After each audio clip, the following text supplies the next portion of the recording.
normally conditioned American who's been trained to kill and then to have no memory of having killed. Without memory of his deed, he cannot possibly feel guilt, nor will he, of course, have any reason to fear being caught. And having been relieved of those uniquely American symptoms, guilt and fear, he cannot possibly give himself away. I told them to build me an assassin. I wanted a killer from a world filled with killers, and they chose you. It's a terrible thing to hate your mother.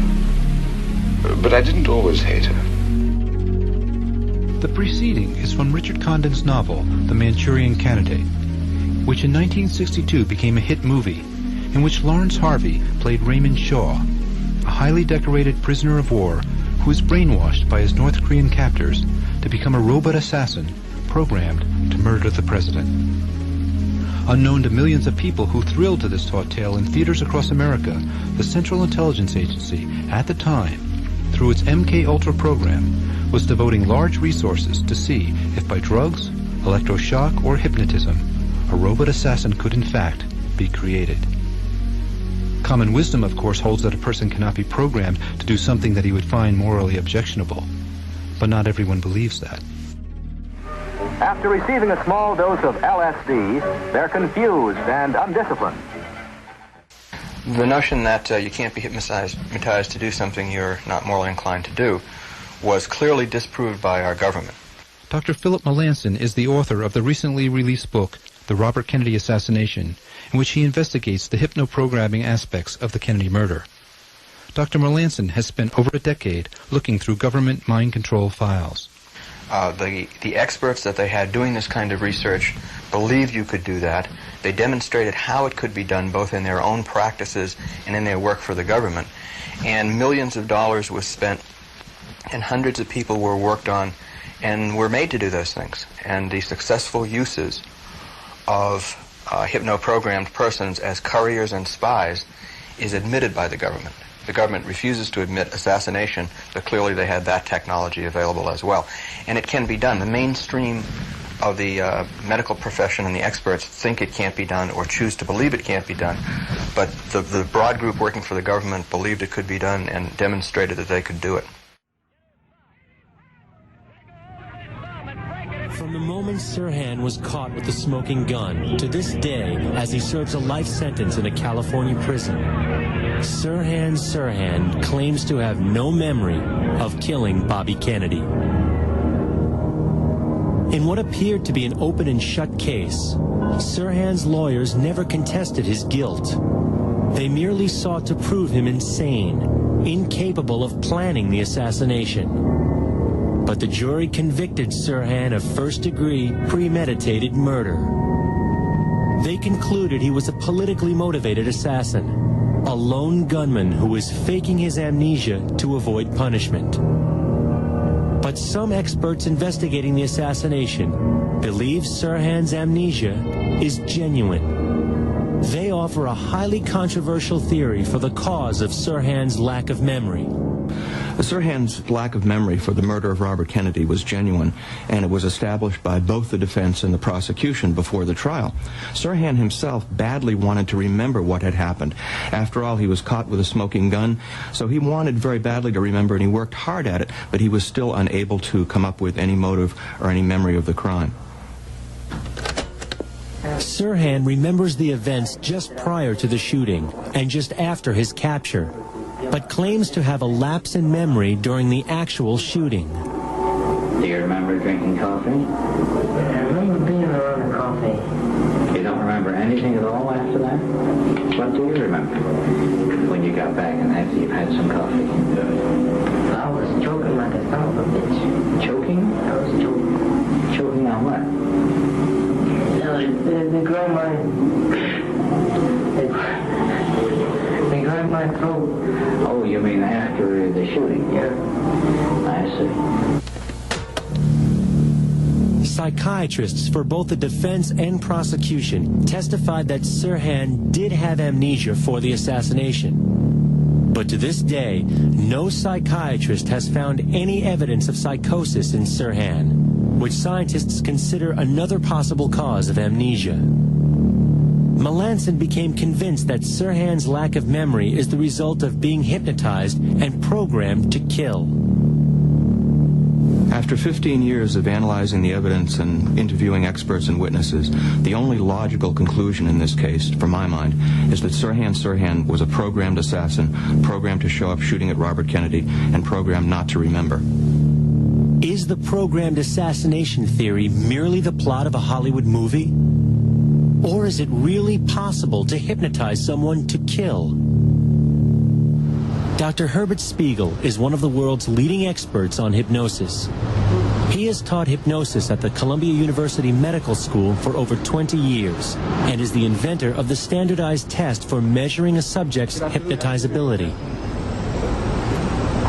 He believes there is circumstantial evidence that suggests Sirhan Sirhan was hypnotized to kill.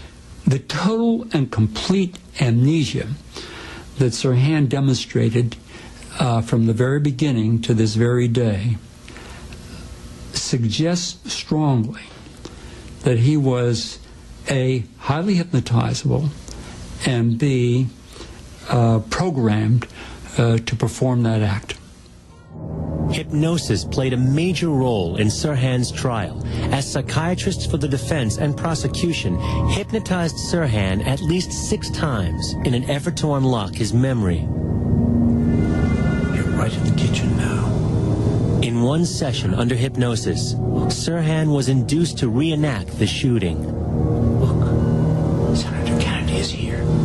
The psychiatrist reported that Sirhan nearly choked as he relived being strangled, just as in his actual capture. Stay away from the gun. This incident is one of many that Dr. Spiegel found in his review of the court psychiatrist's reports that lead him to believe that Sirhan falls into the highest category of hypnotizability. Only about 5 to 10% of the population are that highly hypnotizable. He comes under the category of what might be called the hypnotic virtuosos. In fact, Sirhan's high hypnotizability, which allowed him to slip into spontaneous trances, was the basis of the defense's argument. His lawyers argued that Sirhan involuntarily shifted into a hypnotic trance and therefore carried out the assassination without planning it ahead of time.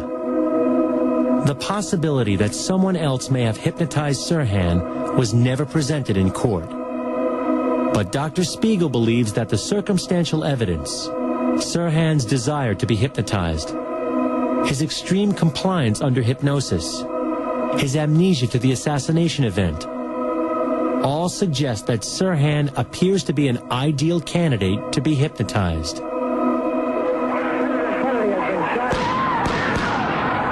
But can someone be hypnotized to kill?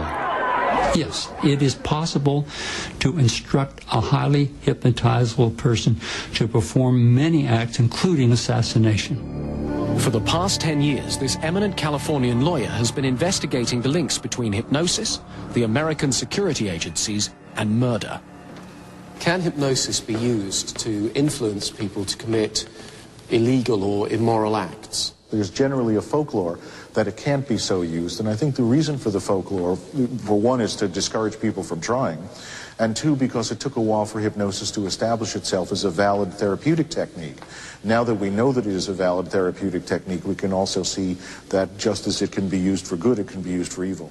For example, in 1954, 4 years before the Manchurian Candidate novel had been published, the Central Intelligence Agency had a team to build Manchurian candidates to commit assassinations. And one of the most frightening memos that I've read is an experiment that they wanted to run to be able to program somebody to assassinate a foreign head of state or an American official. Surely this is just some conspiracy theory. What evidence is there to really support this? I'm interested in the historical fact, and the historical fact for me has come from Central Intelligence Agency documents. And the documents definitely established that by 1954, the CIA, or at least the component that did the hypnosis research, was convinced that they could program people into committing assassinations. Who told you to kill me? She told me. She told you? She told me I couldn't miss. Well, luckily you did miss, you murderer. Isn't a murderer, Watson. Listen, Corporal Williams. She told you you had to do it, didn't she? I had to do it. I've got it, Watson, I've got it. Got what? The method used in the finger murders. Well, what is it? Hypnotism, my dear fellow, hypnotism.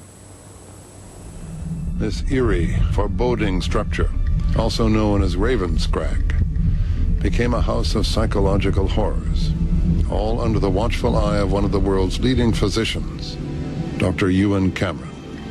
The story of Dr. Ewan Cameron is one of the most tragic, but one of the most clearly visible stories of what happened during the mind control experimentation days. Using unknowing Canadian citizens as test subjects, Cameron had developed a new procedure which caught the eye of the MK Ultra researchers, as well as the Canadian intelligence community.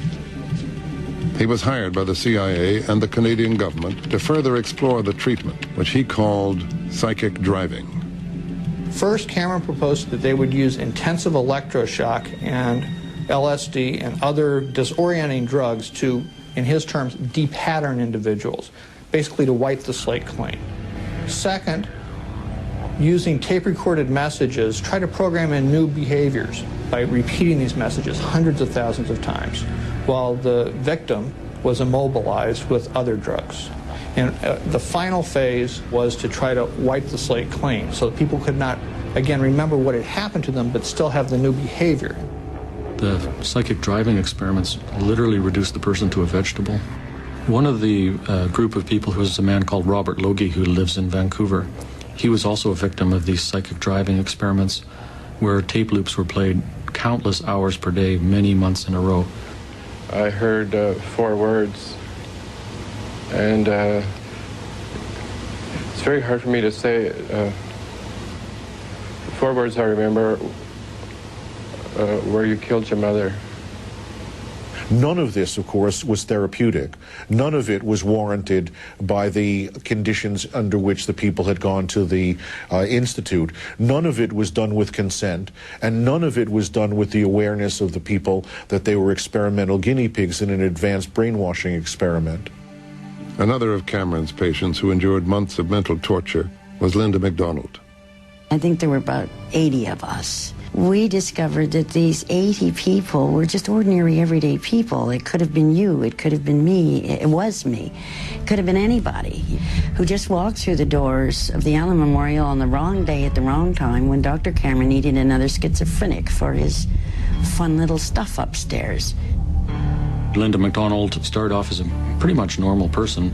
She basically came into the hospital as a mother with many young children who was a little overwhelmed and depressed for just routine psychiatric treatment. And 3 weeks after I was there, I was shipped up to the sleep ward. And I came out of there a vegetable 5 months later.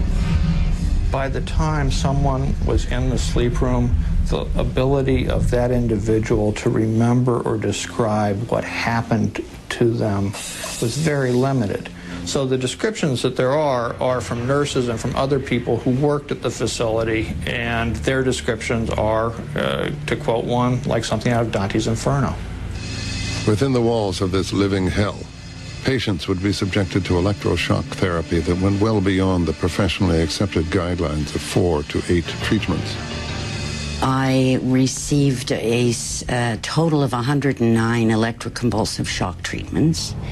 In less than 5 weeks, I had 86 straight comatose days where I was completely out of it. The purpose for all of this was to wipe my memory, to take a life, to wipe it completely clean. So I would not have a memory ever.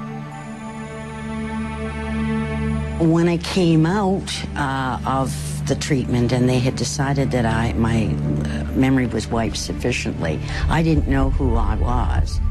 I was a baby. They had to toilet train me, and they had to teach me to walk and talk and feed myself.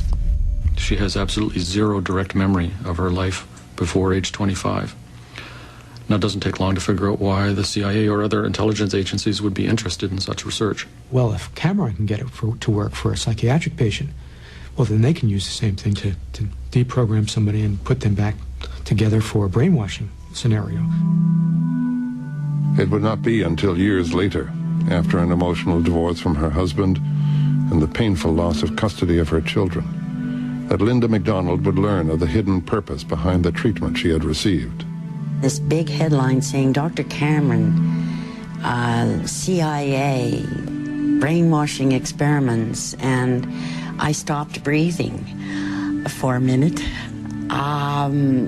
You could have knocked me over. I knew Dr. Cameron was my doctor. I knew I had been at the Allen Memorial. But up until that moment, I believed, because that's what I was told, that the doctor had fixed me, had done to me great things, and I was lucky that he had been my doctor. So I couldn't not read the article, and as I read it, I was just horrified. My participation in it was in terms of trying to evaluate the behavior that was described. I don't think I can add anything that that hasn't already been. Frankly, it's an area I don't like to talk about. It's not that but I don't like to talk about it. This is the Allen Memorial Institute in Montreal, one of Canada's most highly respected psychiatric hospitals. In 1956, the director of psychiatry here was Dr. Ewan Cameron, one of the country's most highly regarded psychiatrists. Patients were referred to him by doctors from all over the world. Dr. Cameron was doing research of his own in the field of brainwashing. He was fascinated by the mind control he had heard described in countries behind the Iron Curtain. The CIA was fascinated too. The court case alleged that the CIA backed Dr. Cameron's horrific experiments that were conducted on more than 70 patients, forcing them to endure 3 tormenting phases of so-called treatment. First, according to the complaint, Dr. Cameron and others would give patients mind-altering drugs like LSD and angel dust. They would mask them and force them to inhale laughing gas. They would give them high-voltage electric shocks several times a day, effectively turning the patients into vegetables. Once the patients were immobilized, Dr. Cameron would play what were called psychic driving tapes, messages that were repeated up to 500,000 times. Finally, Dr. Cameron would put the patients to sleep with massive amounts of barbiturates. These sleep episodes could last 50 days or longer. They took me in a room outside the ward, in a very little room, and they put 3 or 4 pillows at the end of the bed, and there were 4 doctors at the end of the bed there, and one doctor was putting me a mask there. The doctor started from left to right there, telling me, kill him, kill him, kill him, kill him, kill him, kill him, kill him, kill him, kill him, kill him, kill him. What did they want to make me kill? I'll never know. They never told me, I don't know. By the early 1970s, word of the CIA's mind control atrocities began to leak out to the public. An investigation was launched, resulting in the creation of 1 presidential commission and 2 Senate committees. And my feeling now is that the CIA had overall powers that put them in a different situation than other people. The American public was in shock. I am terribly upset that the system is such that what happened could happen. Their search for answers, however, would soon hit a dead end, as investigators learned that Dr. Sidney Gottlieb had destroyed the majority of the documents relating to the MK-Ultra program. It was now impossible for the American public to discover the truth about what the CIA learned from its mind control research. Officially, the agency's position would be that 30 years of aggressive experimentation had yielded few, if any, productive results.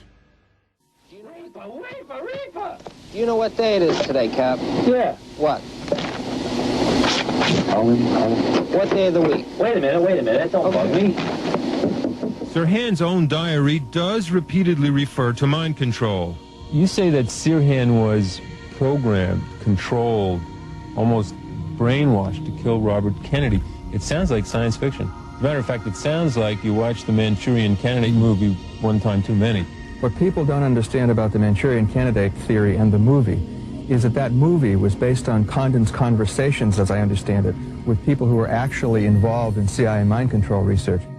But if one concedes that a hypno-programmed assassin is a possibility, what evidence is there that Sirhan was in some sort of trance at the time of the murder? I think the best evidence for Sirhan's hypno-programming comes from, first of all, his behavior before, during, and after the crime. This spacey demeanor and his chills afterwards, his blocking sensation when being interrogated. There's the fact that he was the perfect hypnotic subject, and that was easily demonstrated by his doctors. And then there is the bizarre fact that he genuinely could not recall the crime, how he got there, how the shooting unfolded, so that the tracks of programming really seem to be there in Sirhan's behavior and memory loss. Witnesses in the pantry at the Ambassador Hotel would seem to support Dr. Melanson's conclusions. During the shooting itself, Sirhan summoned extraordinary strength as he fought Roosevelt Greer and Rayford Johnson, who were unable to pry the gun from his hand for almost 40 seconds. Feats of unusual strength are often associated with hypnotic trances. Yet despite the shooting and the struggle that followed, onlookers were taken aback by the contented look on the gunman's face. In The Manchurian Candidate, robot assassin Raymond Shaw commits murder without any memory of his deed. As a cinematic plot device, this is perfectly acceptable, but otherwise it's a very bizarre notion. Yet here, in the person of Sirhan, we have this unlikely circumstance. A perpetrator caught gun in hand who apparently, genuinely, cannot remember anything about the murder. He never claimed that he didn't do it. He didn't say he shouldn't be punished. He says only that he cannot remember. His memory of the evening stops as he is having coffee with a pretty girl and begins again with people pounding on him after the shooting. Listen to the plaintive words of the defendant's mother, Mary Sirhan. I asked him, I said, son, will you tell me why did you do that? His tears began to drop. He said, Mama, I'm sorry. I don't remember anything. I was told that I killed Senator Robert Kennedy. The defendant's inability to recall anything about the assassination led to a most bizarre scene in Sirhan's jail cell before the trial, as Dr. Seymour Pollack, psychiatrist for the prosecution, and Dr. Bernard Diamond, psychiatrist for the defense, together hypnotized Sirhan in an effort to get him to remember the crime. And you see Kennedy coming. Now what do you see, Sirhan? You're back in the kitchen. Now what do you see? He's coming. Reach for your gun, Sirhan. It's your last chance, Sirhan. Reach for your gun. Where is your gun? Where is your gun? Reach for it. Reach for it, Sirhan. Reach for your gun. Reach for your gun. Take the gun out and shoot it. Who are you shooting, Sirhan? Who are you shooting? You're shooting Kennedy now, huh? Of course, one might wonder at what point a session like this stops becoming a search for recollection and instead becomes a memory implant. Listen as Sirhan is being brought out of his trance. Sirhan, you had wanted to remember the shooting of Kennedy. You wanted to remember your shooting. Now you'll remember shooting him. You'll remember taking the gun out, pulling the trigger again and again and again. You'll remember all of this. You'll remember all of it. All of this will get clearer and clearer, become clearer and clearer, and you'll remember all of it. You'll remember it all. But as a subsequent solo interview with prosecution psychiatrist Dr. Seymour Pollack reveals, the forces against Sirhan's remembering were so strong as to resist even this hypnotic suggestion. In my opinion, Sirhan, I don't think you have any chance. I really don't. I don't. Because the jury, listening, will be negative rather than positive to you if you don't remember. Now, I say this, and I don't want you to fake. I don't want you to make up anything. You hypnotize me, and whatever I say under hypnosis, or under this truth serum, whatever the hell it is, I will say it when I'm conscious. But right now, as I speak to you now, sir, I have no recollection. The thing that bothers me is that you say you don't even remember any part of it, anything you've written there. Not a single damn thing. That bothers me. How could you carry a gun from your car back to the Ambassador Hotel and not know that you have it? What did you think it was in there? Applesauce? In his solo jail cell interview with Sirhan Sirhan, prosecution psychiatrist Dr. Seymour Pollack seems genuinely disturbed by Sirhan's lack of memory. But, as we shall hear, that fact doesn't prevent him from coaching the prisoner on what his motive might have been. Sirhan, however, remains confused. Maybe I am crazy, he says. I don't know what to tell you. I just can't explain it. Pollack then reminds him that other people were wounded, and Sirhan, hardly sounding like a murdering fanatic, responds, "What did they do to me that they had to be hurt?" That's the picture I've gotten from you, the feelings about you, this intense Arab nationalist who feels the American political figures letting the Arab world down. In other words, your trial is a trial in which you are sort of accusing America of burying a million Arabs. In fact, if I assume then that this is so, that you really want the world to see the Arabs suffering and to see that American policy has helped that suffering, why, I say, don't you remember all of this? Why don't you remember clearly? Maybe I am. Maybe I don't know it. And I'm not trying to tell you that it was snowy, but really, I can't explain it. You know, a number of other people were shot too, were wounded, you know that, don't you? What did they do to me, that they had to be hurt?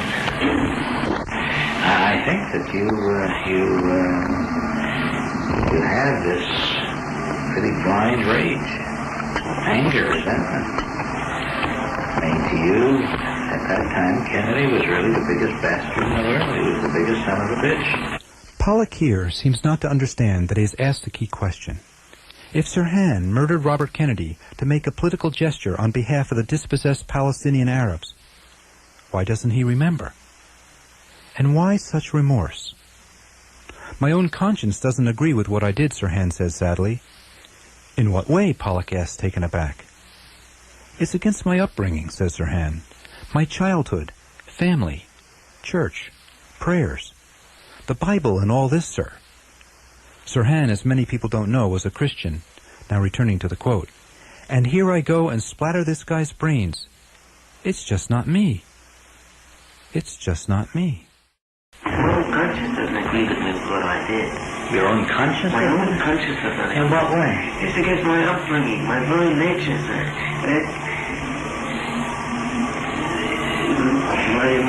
My childhood, you know, my family, the church, the prayers, the Bible, all this, that was not killing me. And here I go and splatter this guy's brains. It's just not me. If we accept for the moment the possibility that Sirhan Sirhan was a remote control assassin, the question then arises as to who could have programmed him. Suspicion has fallen in recent years on a small group of West Coast doctors who were active in secret CIA mind control experiments. The most flamboyant of these was the late Dr. William Bryan. Again, Dr. Philip Melanson. William Bryan was, by his own admission, one of the primary researchers for the government in brainwashing, in hypnoprogramming, and in a variety of things. He was an out-of-control super hypno character who exploited women through his hypnosis practice and was temporarily disbarred as a result. He bragged about his work for the government, said he was the czar of brainwashing, and he was also involved with the man I call Reasoner and with another man, all of whom worked together in Southern and Northern California, all of whom worked for the government, and my belief is that two of them, if not three of them, had something to do with Sirhan's programming. William Bryan was a rather large man weighing 386 pounds. He has been variously referred to as the most brilliant man in the field of hypnotism and as a, quote, misguided genius. His private practice involved sex therapy, and by his own admission, he frequently had sex with his female patients. Did William Bryan believe that a subject could be programmed to perform acts that were out of character? Let's listen. You have to have the person locked up physically, and there is also the use of long-term hypnotic suggestion, probably drugs, whatever, and so on. Under these situations where you have all this going for you, yes, you can brainwash a person to do just about anything.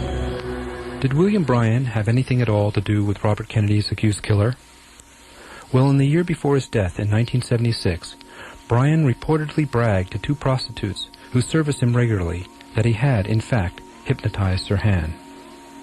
Bryan also liked to brag about his most crowning achievement, the deprogramming of Albert DeSalvo, the Boston Strangler. In Sirhan's notebook, that strange document with page after page of almost indecipherable trance-induced scribbling, there appears the entry, "God help me, please help me. Salvo, di salvo, dies salvo." It's a curious notation to be sure, but is it possible that while working upon Sirhan, the programmer couldn't help talking about his favorite subject? And that this entry, by way of the captured mind of Sirhan Sirhan, is really the palm print of Dr. William Bryan? If we take Sirhan's words, "It's just not me," at face value, then who was it? What bad dream befell this young man? It's my handwriting. They are my thoughts, but I don't remember them. They are the writings of a maniac. They're not the writings of me now.